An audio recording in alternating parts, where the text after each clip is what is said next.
گربه خوشگل، گربه خوشگل بیا.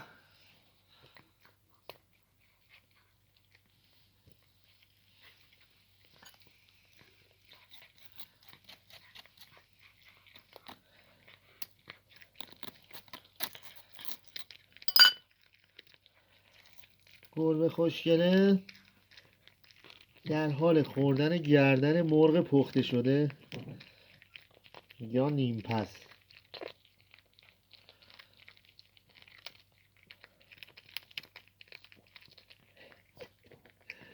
بخوره بخوره. بیا یکی دیگه.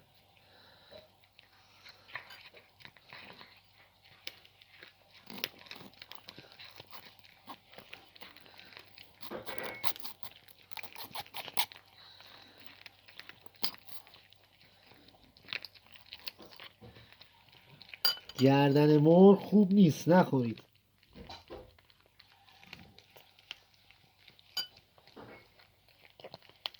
اما واسه گربه ها خوبه. بپزید برید بخور. حالا اونو بخور. به به بفرم.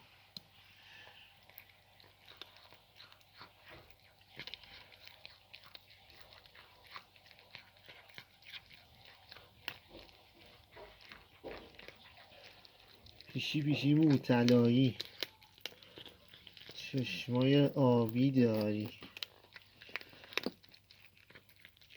بقیه‌شو شما بگید.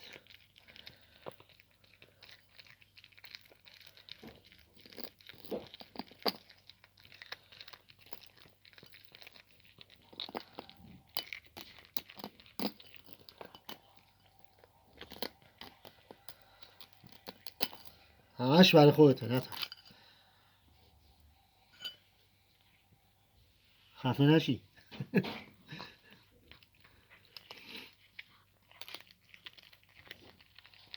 نخن خفه میشی.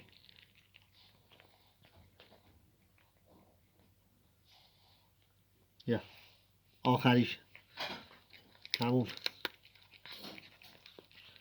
اینم ظرف خالیش.